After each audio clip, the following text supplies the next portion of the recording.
Welcome to Neurotypicals Don't Juggle Chainsaws, the podcast that cuts through the rubbish to explore the world of neurodiversity. I'm your host, Nick King. And I'm your host, Kate Fox, and together we're here to explore, understand, and celebrate being neurodivergent in a neurotypical world. From ADHD and autism to dyslexia and other quirky brains, we talk about it all. And go off on tangents. So, whether you're neurodivergent, love someone who is, or you're just curious about neurodivergent minds, you are in the right place. Let's get ready to juggle some words and maybe even a few chainsaws, metaphorically, of course.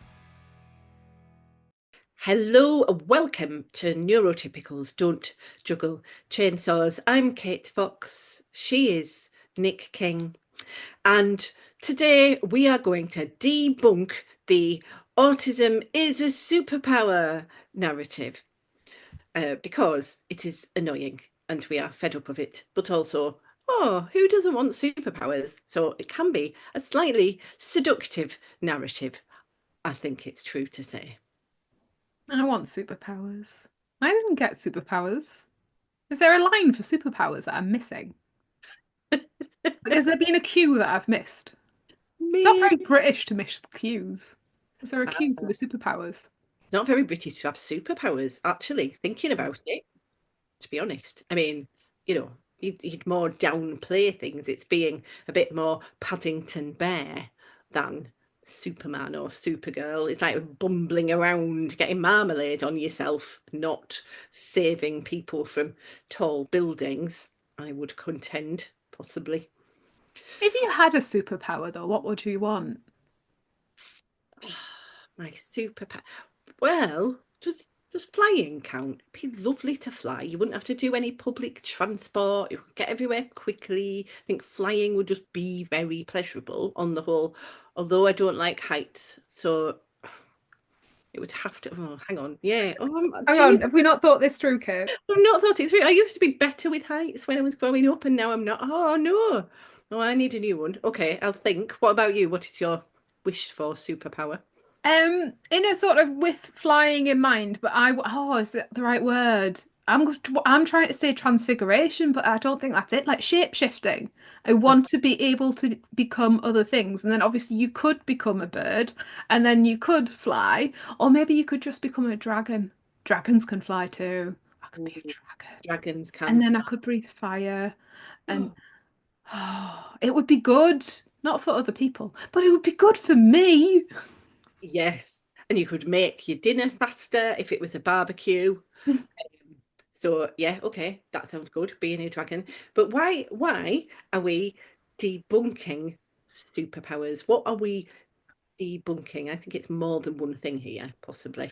It's a lot of things, isn't it? So I think on one hand, because through diagnosis process and like the deficit model of diagnosis, I think that gives a lot of room to breathe for superpowers and some sort of model around that. But I think there's also a modeling in some diagnoses that, like savant, that idea that we are incredibly good at something and it is your superpower because you do it to a alien level. It's all very dehumanizing, isn't it?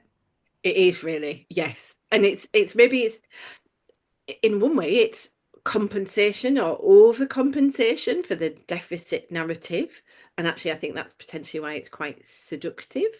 Because actually, if you just read a report saying, look, here are 20 things you can't do, then you would want to say, yes, but I am the world's best flower arranger, and no flowers have ever looked better in a vase than when I do it. So yes, you want to overcompensate, and then also the savant thing of people being intrigued by. I mean, Rain Man has a lot to answer for, doesn't it? As a film, 1989, we've got Raymond Babbitt, played by. I always get Dustin Hoffman and Robert De Niro mixed up. I genuinely do. Hang on, which one? It is just not. Ollie. Yes. Yeah, Robert De Niro would have been a little bit dark for this character. But anyway, he has amazing card counting, numerate, remembering the telephone book abilities. We have Derek Paravinci with his piano playing abilities, and that lasts from the piano show with Claudia Winkleman. We have the amazing drawing, I can see a thing and then I drew it.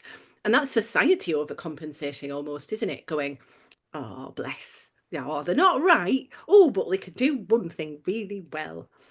Actually, savant skills are, I mean, I've heard the figure 1 in 100. I don't think it's even that, actually, really. But then again, it's performative, isn't it? Either quite literally, like perform your autistic trick for me. You know, those people that can like tell you what day it was on X date of a year. Or somebody who has an immense skill at something where it's in the region of disability porn, isn't it? It's come and show me this amazing skill and I will clap for you and bless. Ugh. Awful, awful stuff. But obviously, because we have some very interesting cognitive profiles, and because we tend to deep dive our interests, we can end up with very, very good skills in certain areas. But Absolutely. Well, I'll always remember the firefighting union leader who came out to his colleagues with his autism diagnosis and revealed, he can still barely tie his shoelaces, but fights fires. Was one. But I suppose the thing that I do that people see as a magic trick, and I am aware is a combination of my particular language skills, pattern recognition, and hyperfocus, is the thing where I can do a poem very quickly that sums up an event and that feels like it really somehow was processing information from several sources and weaving it together, because that's in fact what I was doing. And I do like that I sometimes get paid to do that at conferences and that it seems like a magic trick. But there again, I suppose that people wouldn't say, oh, that's a superpower. It's not quite glamorous enough to be a superpower, but it is a side effect of my particular uh, side effect. I don't want to say that then. That sounds pathologizing, doesn't it? It's a effect of my particular skill set, I suppose. it's what you is good at. Exactly what I am good at. What you is good at. But this is the thing as well, though, isn't it? That we get into pathologizing things that we are good at because we are autistic, but Oh, good we don't point. necessarily do that for the other people, even if they are really good at something. Yeah, I we've just can't. got, oh, they're really good at XYZ thing, really good at maths. Oh, yeah. So if a neurotypical person was really super good at maths, and you just go, oh, as if they themselves was really good at maths, whereas, oh, I would do it myself then. I'd be more likely to say, oh, because I'm autistic / ADHD, that's why this is the particular breakdown of this particular unusual skill that I have. Oh, yeah. But then, isn't that more accurate? It's kind of more accurate to say, this is why I am like this. It's not really true to say that someone is. I mean, even the person who's good at maths, who's super good at maths, who is somehow neurotypical, they're basically super good at maths because some bit of their brain is wired in a particular way, and then they were in an environment that nurtured that particular skill and also somehow had the motivation to do it. I mean, it's a bit like juggling chainsaws, isn't it? You've got to have a focus to do it, but Yeah. then you also have to physically have a skill set to do it as well. So I personally, something that I'm really not good at is any kind of physical cross-body movement. Okay, both of my kids have done quite a lot of circus, and there have been many, many, many people who have tried to teach me to juggle. And even doing something what you call floor juggling, which isn't even catching balls, it is moving balls around a floor in the pattern that you would juggle them in. Even that makes my brain feel like it's melting. And it is so far from my skill set.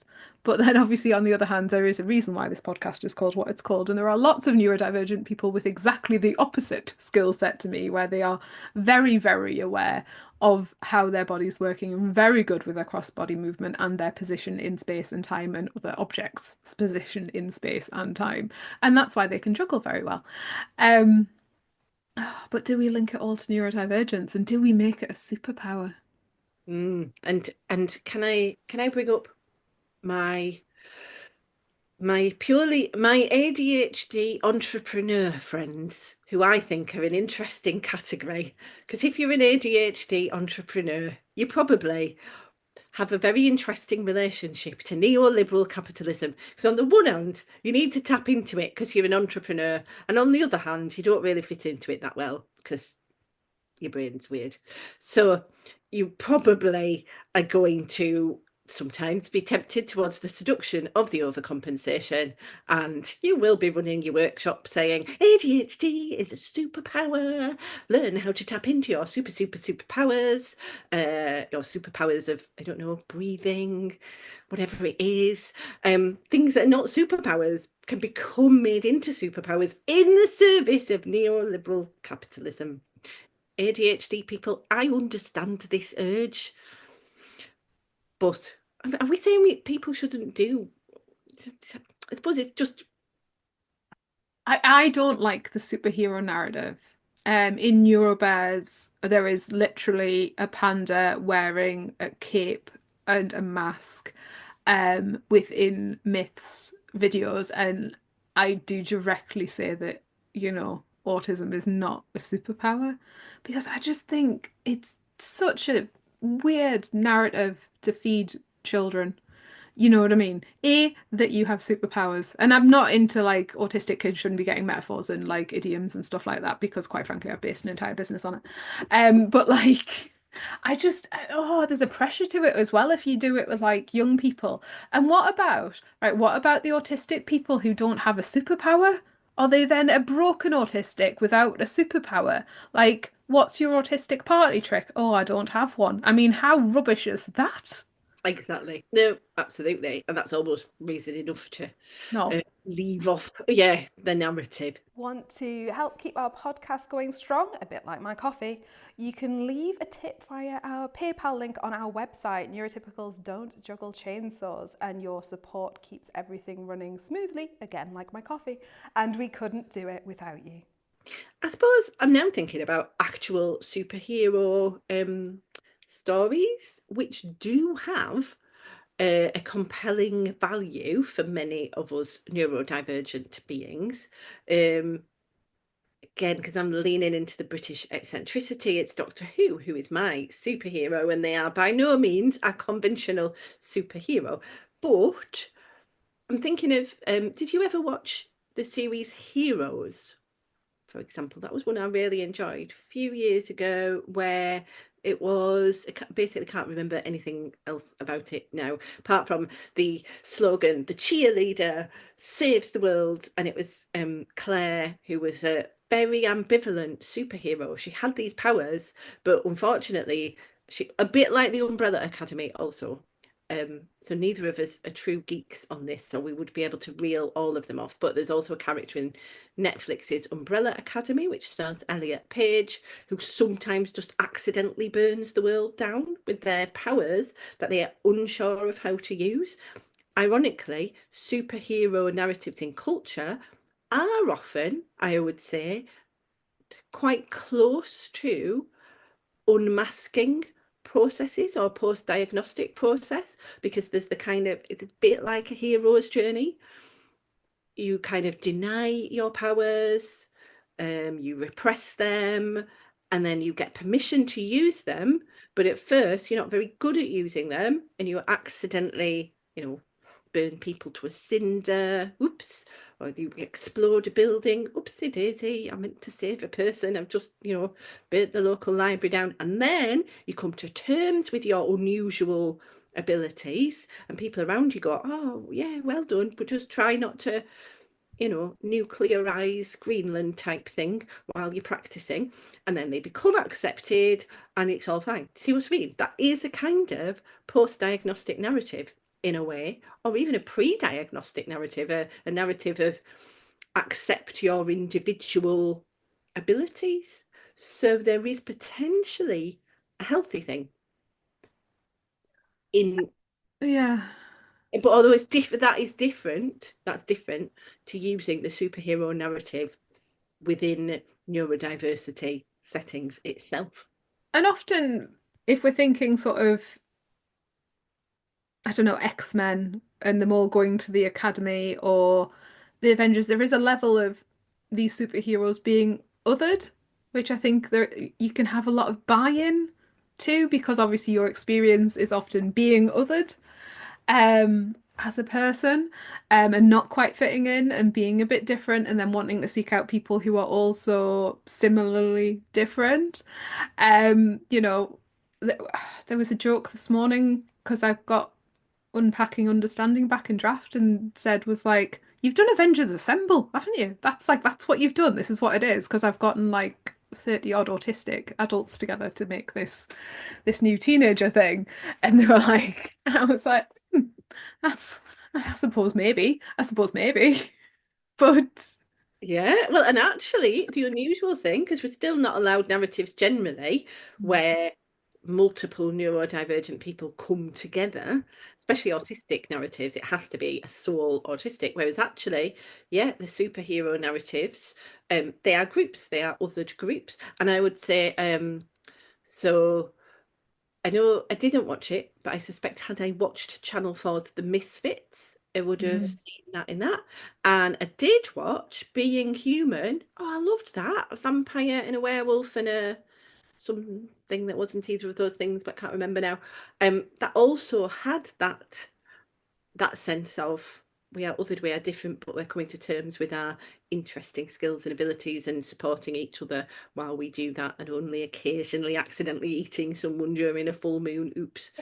Um, yeah, those are disclaimer, me and Kate have never eaten anyone. no. Never turned into a werewolf. But this is it gets it gets messy and mixed up though when you're talking about sort of things that aren't human. Most superheroes, vampires, werewolves, whatever else was on that list. And again, if you're talking about the Misfits narrative, wasn't there some sort of alien light that came? I can't remember how they all became having superpowers, but it was a third intervention, like if we're getting bitten by the spider in Spider-Man, it's this idea of sort of a almost non-human person. And that's a very tricky narrative because if you don't see people as human, you can do things to them that you wouldn't do to somebody who you consider human. Such, yeah, totally point taken. And actually, that dehumanization is something we're fighting against. I recently found, so we talked in an earlier podcast about the new series Patience on Channel 4, and we put ourselves through watching it. And then I mentioned that I had once written a kind of a pilot for a TV show, and I thought that that pilot had probably made many of the mistakes that Patience did. But when I look back, it didn't. It actually hadn't. I was a bit like, flipping heck, this was good. And it was about a group of autistic people who got together and then pooled their spiky profiles, basically. So some of them were really, therefore, for example, good at organising and planning, and some were good at being in the. Why would you think of that example, Kate? I can't think How did that come to mind? Yeah, in fact, there was probably going to be a bottle episode where one of them couldn't even take part in it because they'd booked so many theatre shows so far in advance, they just couldn't be there to save the world. They were like, no, sorry, I'm going to see I meant Les Hamilton, sorry. Exactly. Yes, that's an in joke. If you've not previously listened, listener, Nick is the planner. I am the pantser, as it were. But yeah, and I had actually written. So again, the minute you focus on individuals above all, primarily, and what they can do or can't do, then potentially you are having to say, oh, well, the fact that they have a slightly less consistent skill profile than other people means they are nearly not human. Then I suppose you miss out the true potential powers of collective power. Yeah. Bit And of I think analysis. this is the thing as well. So there are some things in my life and in my job that I am genuinely terrible at. They are not within my skill set. Um, Forms, I hate them. I often do them really badly. even when I'm not trying to. Um, but in quite a lot of spaces and ways, I can get help with that in my life, in my workplace.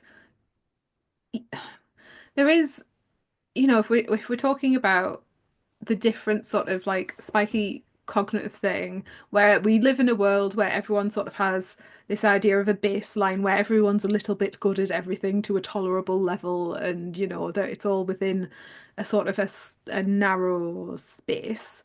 And some things we are incredibly good at and incredibly bad at, but that doesn't mean that you can't find another human being in your life that is good at the stuff that you're not good at. And then that can be a good relationship where, you can be good at the thing they're not good at, and vice versa.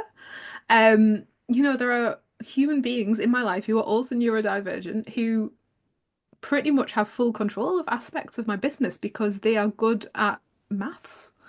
They're good with numbers, and I can't do it. Like, I really can't. But that doesn't mean if we're talking about, that individual experience where we're looking at us all as a soul island. Nobody's like that. Nobody's working like that. Nobody's running a business like that. And this is the thing, it's all very individualistic, but that isn't what life is, even Absolutely. for us, even for the neurodivergents. We're not all sitting here as islands. No, no. Although I think we are kind of currently seeing what can happen in a country where a particular individualistic mindset takes over, and actually there is a sense of, oh no, you individuals are above all else, and they can elevate their country above all else. But we slightly digress there. I've been having a conversation with a friend recently about um, hyperlexia, which might be interesting to do a pod on at some point, because well, actually, that's one of our differences. So you are dyslexic, I'm hyperlexic, and so people who are hyperlexic, apparently, when they're children, the more typical way they learn to read is by processing whole words and whole phrases all at once. So what's called gestalt processing. So rather than learning phonetically, like you would, so cat, the way it's taught usually is still k a t. But if you've already recognised cat, like the whole thing, you probably might even have to go backwards to try work out. Oh, it was k a t. Oh, all right. I remember not that thing where letters are s, w, p, qu, qu. It's qu a letter. What I is a could. four? It's a phonic sound, yes. Yeah, that's it. That's Phonics it. sound. And that was, that didn't work for me at all. And I was going to say, so in one way, we are opposites around that. But then so I am not a Gestalt visual processor. So I used to go out with someone who basically they could literally walk into a room and their mind photographed everything in the room and they could see everything in the room. Whereas the way I go into a room is I'm like, oh, there is a shiny thing. Oh, there is a foot. Oh, the foot belongs to my partner. Like it's as slow as that, really. And so that's two completely different types of processing in one brain for a different thing. And it's funny how often I end up kind of spending time with people who are super visual and not super verbal. Yes, I was slightly digressing into that because I've just been fascinated by the whole.